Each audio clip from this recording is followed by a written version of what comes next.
오늘 하나님 말씀은 구약 성경 에레미야 애가 제3장입니다. 에레미야 애가 제3장은 구약 성경 1147페이지에 있습니다. 1147페이지 에레미야 애가 제3장 30절부터 33절에 있는 말씀까지 봉독해 드립니다. 자기를 치는 자에게 뺨을 돌려대어 치욕으로 배불릴지어다. 이는 주께서 영원하도록 버리지 아니하실 것임이며 그가 비록 근심하게 하시나 그의 풍부한 인자하심에 따라 긍휼히 여기실 것임이라. 주께서 인생으로 고생하게 하시며 근심하게 하심은 번심이 아니시로다. 아멘. 사랑과 축복의 메시지 나눕니다. 사랑과 축복합니다. 사랑과 축복합니다.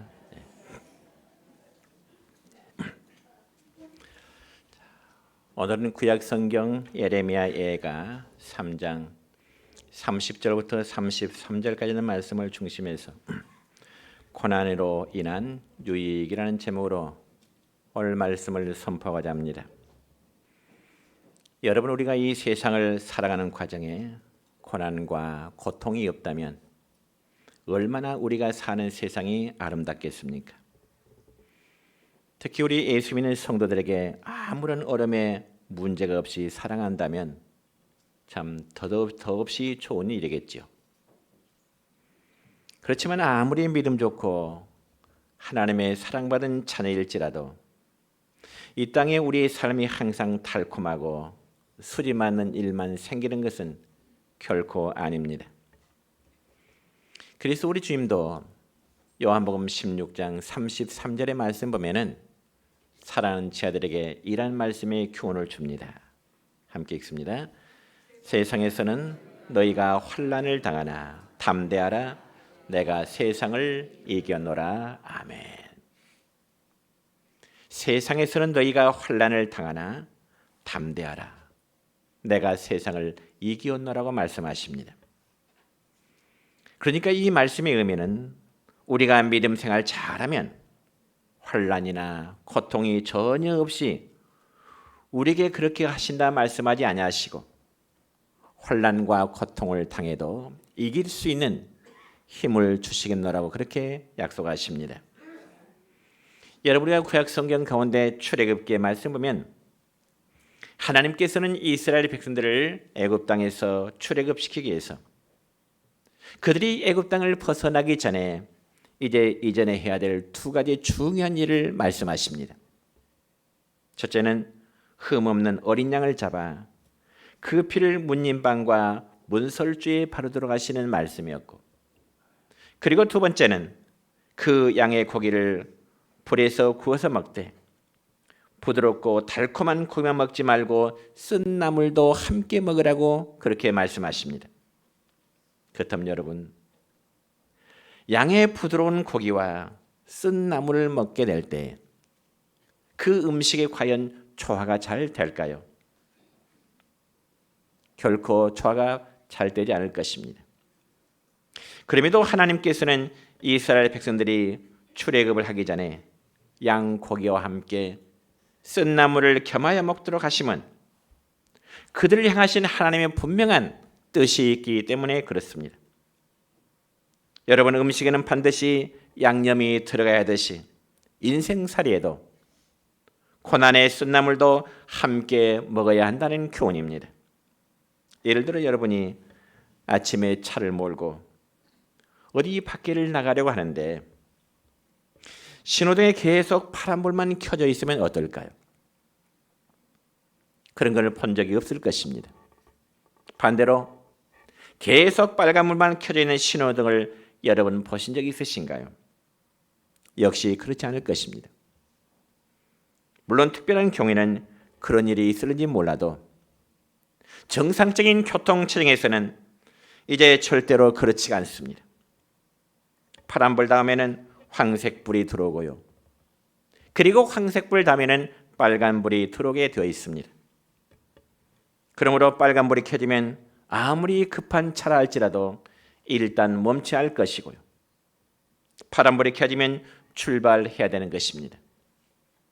그럼에도 빨간불이 켜져 있는데 그 신호를 무시하고 달리다 보면 사고가 일어날 가능성이 많다는 겁니다. 이처럼 우리 모두의 인생 삶도 마찬가지입니다. 파란색의 평안한 삶이 있는가 하면 반대로 빨간색의 고난의 삶도 어느 누구에나 있기 마련인 것입니다. 이처럼 인생은 고난과 그리고 싸우면서 살기 마련입니다. 그러니까 고난과 고통이 없는 세상은 이 세상 어디에도 없다는 사실입니다. 정말 고난이 없이 편안하고 우리가 사는데 부족함이 없이 풍요로울 것만 같으면 얼마나 좋을 것 같지만은 그렇게 되면 우리의 정신은 흐트러지게 될 것이고요. 우리의 육신은 죄를 지게 될 것이고요. 더군다나 믿음은 식어지고 하나님과 멀어질 수밖에 없는 것입니다. 그래서 구약성경 이사야 45장 7절의 말씀을 볼까요? 이런 말씀이 있습니다. 시작. 나는 빛도 짓고 어둠도 창조하며 나는 평안도 짓고 환난도 창조하나니 나는 여호와라 이 모든 일을 행하는 자니라. 아멘. 그러니까 하나님은 나는 평안도 짓고 그리고 환난도 창조하신다 그렇게 말씀하십니다. 여러분 구질구질하게 비가 오지 않고 햇빛만 계속 비치면서 365일 동안 맑은 날씨만 계속 된다면 어떻게 될까요? 그럴 경우 땅에서 자라는 식물은 다 말라 죽게 될 것이고요. 모든 동물이나 심지어는 사람까지도 생명의 위험을 받을 수밖에 없습니다. 그러나 홍수나 태풍 때문에 재산 피해나 때로는 인명피해도 생길 수 있지만은 경우에 따라서는 홍수나 태풍도 필요하다는 사실입니다. 왜냐하면 여러분 홍수나 태풍으로 인해서 강물과 바다 밑을 확 뒤집어 놓아야 물고기도 살고요. 강물도 그만큼 신선해지기 때문에 그렇습니다. 그렇지 않을 경우에 아무리 물이 고요히 있다면 그 물은 썩게 될 것이고요. 바다의 생물도 살 수가 없게 되는 겁니다. 이처럼 자연의 세계에도 변화가 있어야 서로 살게 되는 것이지 그렇지 않고 가만히 있으면 반드시 썩고 부패하게 되는 것입니다. 여러분 구약성경 민수기 13장의 말씀을 보면은 모세는 이스라엘 백성들을 약속의 땅으로 인도해 가는 과정에 파란 광야에서 가나안 땅을 탐지하기 위해서 정탐꾼 12명을 가나안 땅에 들여보냅니다. 그러면서 그들은 40일 동안 가나안 땅 전 지역을 구석구석 뒤지면서 이제 그 가나안 땅의 모든 것을 살피게 되죠. 그러면서 그들이 40일 이후에 돌아와서 그들의 지도자인 모세에게 땅에 대한 정탐을 보고하는데 아주 대조적인 현상이 나타나게 됩니다. 여러분 12사람의 정탐꾼 가운데 10사람의 보고는 가나안 땅을 정복한다는 것은 안 되겠다고 하는 부정적인 보호였습니다. 왜냐하면 그들이 40일 동안 가나안 땅 전체에 들어가 보니 그곳 성읍은 아주 견고할 뿐만 아니라 그곳에 사는 사람들의 키도 자기들보다 훨씬 장대해서 마치 그들의 키에 비하면 이스라엘의 백성들의 키는 마치 메뚜기 떼와 같이 아주 초라하게 보였기 때문에 그렇습니다. 그렇지만 12사람의 보고 가운데 2사람 즉 여호수아와 갈렙의 보고는 전혀 정반대입니다.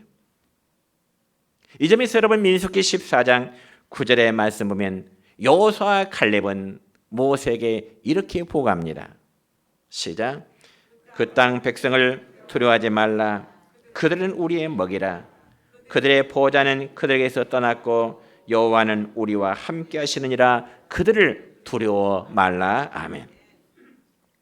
여러분 이 말씀 가운데 아주 재미있는 표현이 있는데 그들은 우리의 먹이라고 하는 표현입니다.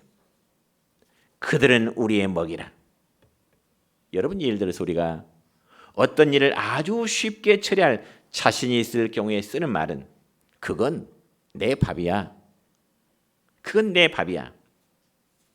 그렇다면 정말 여호수아와 칼렙이 보고한 대로 그 가나안 땅을 정복하는 것이 그렇게 쉬운 일일까요? 결코 아닙니다.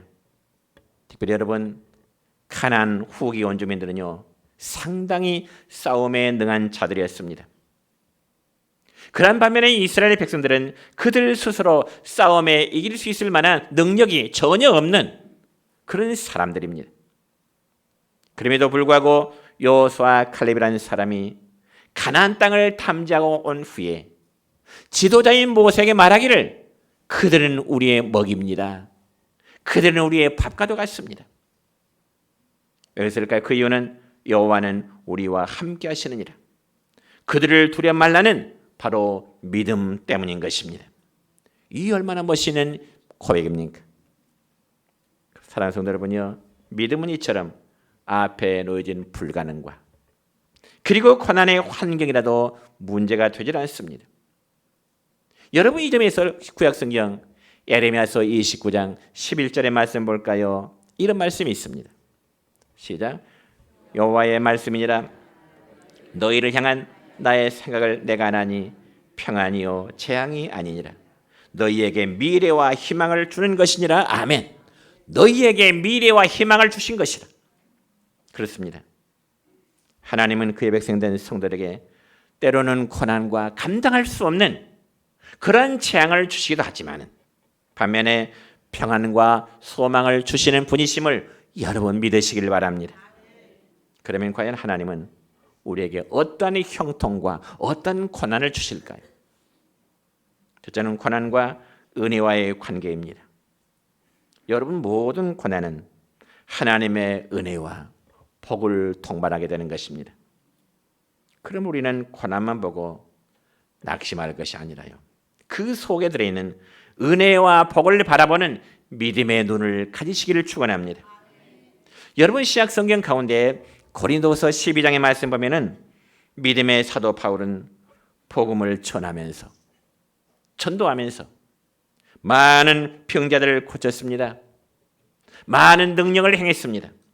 그러나 바울은 자신의 몸에 짊어지고 있는 질병에 대해서는 어찌할 수가 없어서 하나님 앞에 바울은 3번 기도하게 됩니다.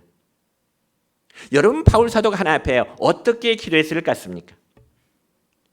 물론 바울 사도가 하나님께 기도하는 내용에 대해서는 성경에 기록되지 않았지만은 제가 생각하기로는 아마 이렇게 기도하지 않았을까 생각해 봅니다.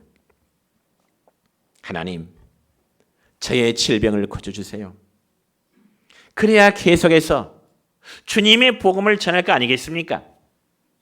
아마 그런 심정으로 하나님 앞에 바울은 자신의 육적인 질병을 고쳐달라고 하나님께 그렇게 기도했으리라 아마 짐작을 해봅니다. 그런데 여러분, 그 믿음의 사람 바울에게 돌아온 바울의 기도에 대한 하나님의 응답, 우리 주님의 응답은 과연 어떠했을까요? 이 점에서 고린도후서 12장 9절의 말씀 볼까요? 이러한 응답입니다. 시작. 내 은혜가 내게 족하도다. 이는 내 능력이 약한 데서 온전하여 침이라 하신지라 함이라 아니라. 그러니까 한마디로 네 몸에 있는 질병도 내가 너에게 주인 은혜의 일부분이라. 주님의 응답입니다. 세상에 우리가 생각할 때 어찌 그럴 수가 있겠습니까? 여러분, 질병에서 고침받는 것이 우리가 생각하는 은혜요, 우리가 생각하는 복이라고 생각해야 될 것입니다. 그렇지만 하나님의 응답은 바울아, 네 몸에 짊어진 질병도 내가 너에게 베풀어진 은혜다, 그렇게 말씀하시네요. 그때 바울의 반응이 어떨까요? 그러한 하나님의 응답에 대하여 바울은 원망 한마디 하지 않습니다. 그러면서 고백하기를, 주님이 주신 가시와 함께 은혜와 은혜 안에 살기를 원합니다. 고난 없이, 주님 없이 떠나 살기보다는 고난의 가시를 안고 내가 주님과 함께 살아가기를 원합니다. 그러면서 육적인 질병의 가시를 오히려 감사하며 살아가게 되는 것입니다. 그렇다면 고난이 우리에게 어떠한 삶으로 나타나며 고난으로 인한 우리에게 주는 유익이 과연 무엇일까요? 먼저 하나 앞에 한번 찬송해 볼까요?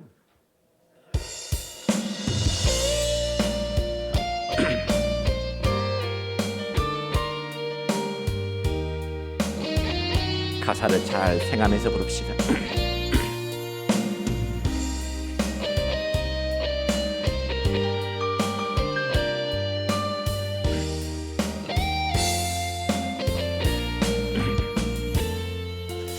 왜 나만 겪는 고난이냐고 불평하지 마세요. 고난의 뒤편에 있는 주님이 주실 축복 미리 보면서 감사하세요. 너무 견디기 힘든 지금 이 순간에도 주님이 일하고 계시잖아요. 남들은 지쳐 앉아 있을지라도 당신만은 일어서세요. 힘을 내세요. 힘을 내세요. 주님이 손잡고 계시잖아요. 주님이 나와 함께함을 믿는다면 어떤 역경도 이길 수 있잖아요. 왜 이런 슬픔 찾아왔는지 원망하지 마세요. 당신 잃은 것보다 주님께 받은 은혜 더욱 가늠에 감사하세요. 너무 힘든 지금 이 순간에도 주님이 일하고 계시잖아요. 남들은 지쳐 앉아 있을지라도 당신만은 일어서세요. 힘을 내세요. 힘을 내세요. 주님이 손잡고 계시잖아요. 주님이 나와 함께함을 믿는다면 어떤 고난도 견딜 수 있잖아요.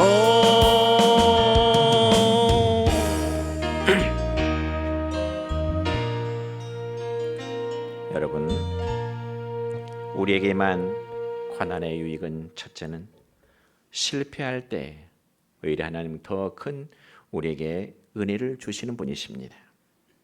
어떤 분은 말하기를 성도들에게 많은 실패는 하나님이 주신 선물이라 그렇게도 표현합니다.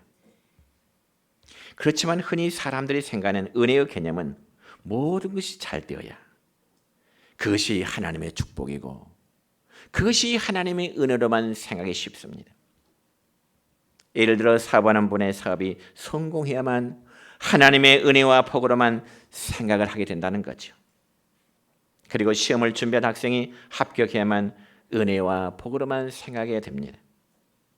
그런데 입장을 바꿔서 사업에 실패하고 시험에 떨어진 사람은 하나님의 은혜와 복에서 멀어졌다는 말일까요?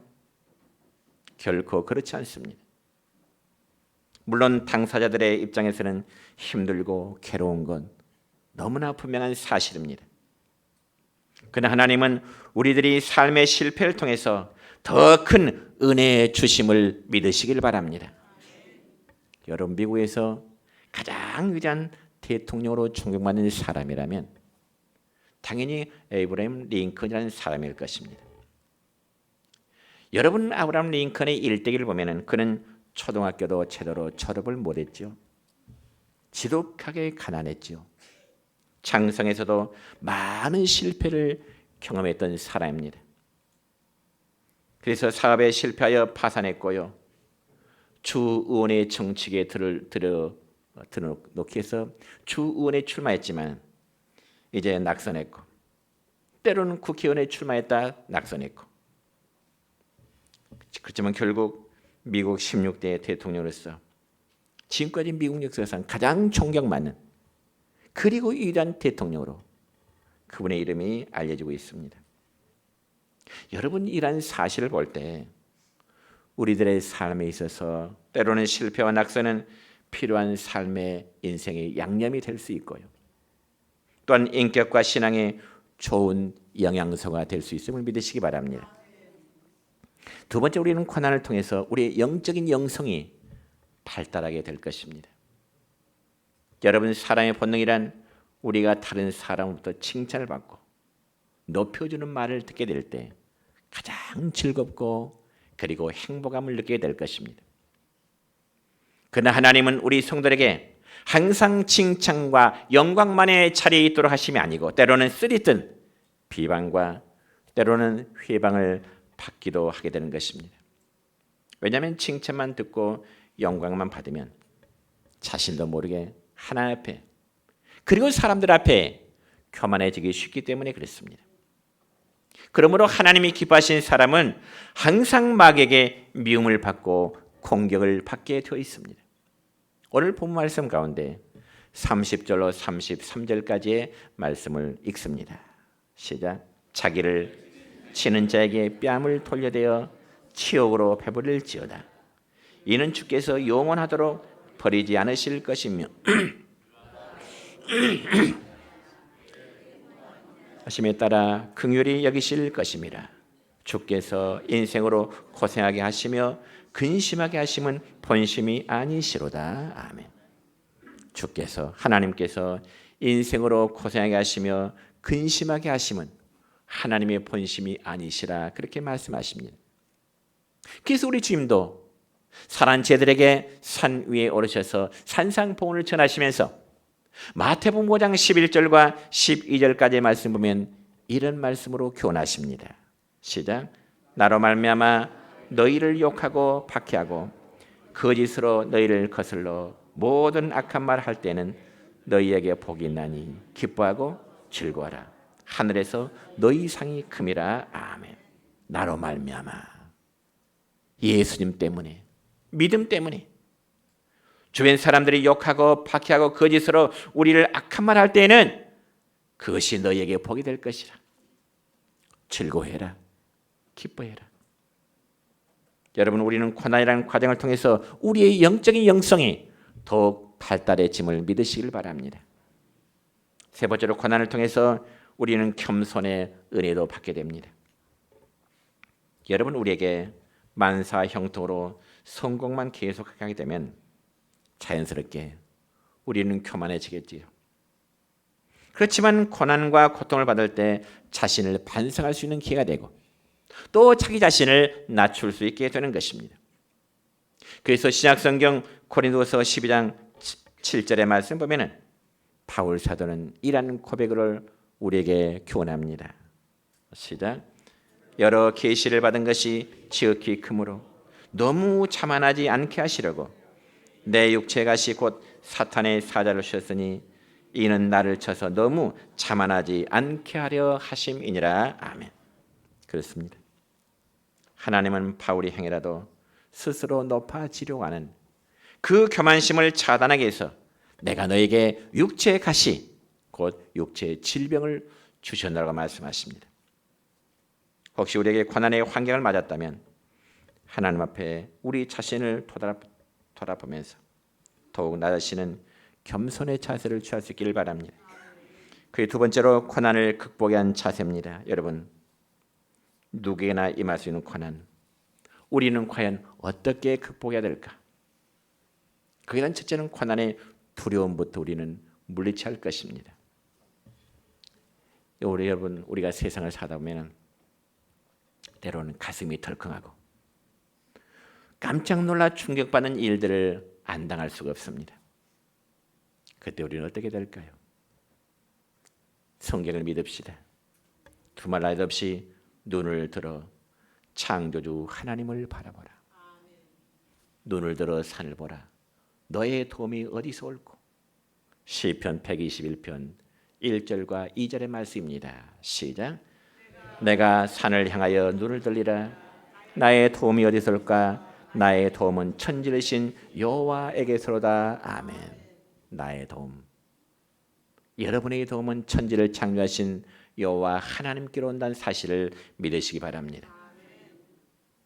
우리가 어려움을 당할 때 우리를 도우시는 분은 천지를 신 여호와 하나님. 우리가 구약성경 또한 여호수아 1장의 말씀을 보면 모세가 이스라엘 백성들을 애굽 땅에서 출애굽한 이후에 계속해서 약속의 땅으로 인도하는 도중에 모세가 죽게 됩니다. 그들의 지도자 모세가 죽게 되고 그의 모세의 후계였던 여호수아가 받게 되는데 여호수아의 마음속에 두려움이 생깁니다. 왜냐하면 지금까지는 자기의 백성들의 지도자로 이제 모세가 살아왔지만은 이제는 그 일을 자신이 받았기 때문에 과연 지도자로서 내 백성을 약속의 땅으로 바르게 인도할 수 있을까 하는 그 두려움 때문에 여호수아의 마음속에 두려움이 생기게 되는 것입니다. 그때 하나님께서는 여호수아에게 그 두려움 속에 있는 여호수아에게 위로하시면서 말씀을 주시는데 그 약속의 말씀은 여호수아 1장 9절의 말씀입니다. 이렇습니다. 시작. 강하게 담대하라. 두려워하지 말며 놀라지 말라. 네가 어디로 가든지 네 하나님 여호와가 너와 함께 하느니라. 아멘. 여호수아야, 강하고 담대해라. 두려워하지 말아라. 왜? 내가 너와 함께 하겠다. 그러니까 이 말씀 보면 여러 차례 여호수아라 하여금 마음을 강하게 하라. 담대해라. 놀라지 말라. 이 말씀을 반복하고 계십니다. 두 번째로 고난을 극복하기 위해서는 하나님이 무엇보다도 나와 함께 하시다는 이 사실을 믿으시길 바랍니다. 우리가 편할 때 하나님은 우리와 가까이 계시고 우리가 삶의 고난을 당할 때 하나님은 나로부터 멀리 계시는 그런 하나님은 아닙니다. 우리를 향하신 하나님의 시선은 언제 어디서나 변함없이 함께 하시게 되는 것입니다. 그러기에 우리의 신앙은 임마누엘의 신앙입니다. 다시 말씀드려서 하나님이 항상 나와 하나님이 항상 우리와 함께 하신다는 사실을 믿는 신앙이 바로 임마누엘의 신앙입니다. 그래서 구약성경 이사야 41장 10절의 말씀을 볼까요? 이런 말씀이 있습니다. 시작. 두려워하지 말라. 내가 너와 함께 함이니라. 놀라지 말라. 나는 네 하나님이 됨이라. 내가 너를 굳세게 하리라. 참으로 너를 도와주리라. 참으로 나의 의로운 오른손으로 너를 붙들리라. 아멘. 저는 여러분의 진심으로 묻고 싶습니다. 진심으로 한번 답변해 보실까요? 여러분은 방금 같이 읽은 이사야 41장 10절의 말씀을 믿으십니까? 정말 믿으십니까? 믿으신다면 우리 환경이 어떠할지라도 두렵고 낙심해서는 안 됩니다. 왜요? 내가 너와 함께 하신다고 약속하시기 때문에 그렇습니다. 이 말씀은 누구에게 주신 말씀일까요? 이사야 41장 10절의 말씀은 누구에게 주신 말씀일까요? 하나님은 이사야 선지자에게 이스라엘 백성들에게 하시는 말씀이긴 하지만은 이 시대를 살아가는 저와 우리 모두에게도 똑같이 주시는 말씀으로 받아들이시길 바랍니다. 성경 다시 볼까요? 히브리서 13장 6절의 말씀 보면 이렇습니다. 시작. 주는 나를 돕는 자시니 내가 무서워하지 아니하겠노라. 사람이 내게 어찌하리요 하노라. 아멘. 주는 누구를 돕는 분? 주는 누구를 돕는 분? 믿으시기 바랍니다. 우리가 하나님 믿는다면, 우리가 예수님 믿는다면 그분은 우리를 도우시는 분, 우리를 떠나지 아니하시는 분, 나와 함께 하시는 분, 이런 하나님 믿으시길 바랍니다. 하나님 우리와 함께 하시며 도우신 분이기 때문에 삶의 두려움 갖지 마시기 바랍니다. 그래서 하나님이 함께 하시는 성도는 언제나 담대할 수 있습니다. 그리고 그러한 신앙 가진다는 삶의 고난을 당한다 할지라도 쉽게 극복할 수 있는 것입니다. 마지막 세 번째로 고난은 우리가 기도로 이겨야 됩니다. 어쩌면 가장 중요한 사실입니다. 고난 당할 때 가만히 있어도 문제가 해결되는 것이 아니라 고난을 당할 때일수록 기도하시기 바랍니다. 여러분 신약 성경 야고보서 5장 13절의 말씀 볼까요? 이런 말씀이 있습니다. 시작. 너희 중에 고난 당하는 자가 있느냐? 그는 기도할 것이요. 고난 당할수록 낙심하고 한숨 지지 마시고요.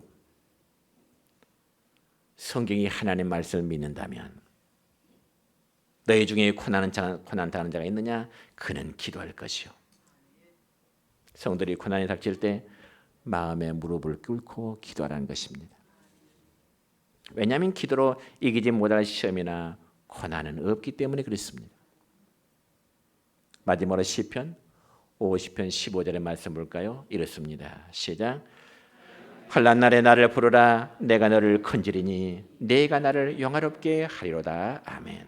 환난 날에 나를 부르라. 그게 무슨 뜻이죠? 기도하라. 환난 날에 고난의 때 내게 기도하라. 그겁니다. 그러면 어떻게 한다고요? 내가 너를 건지리니. 건지다 말은 뭐예요? 고난의 환난 때를 해결해 주겠다는 거죠. 우리는 우리들의 삶의 고난은 어쩌면 기도하라는 신호로 받으시기 바랍니다. 자, 오늘 말씀했습니다. 우리에게 많은 고난은 결코 우리를 힘들게 하는 것만은 결코 아닙니다. 예를 들어 피난을 훈련하는 군인이 아주 실전에 전투에 간 것처럼 성도들 역시 고난을 통해서 우리의 영적으로는 더 성숙함에 이르게 될 것입니다. 바라는 우리 모두의 삶의 고난이 말지라도 그 고난이 우리에게는 유익이 될 수 있음을 여러분 믿으시기를 주님의 이름으로 축원합니다.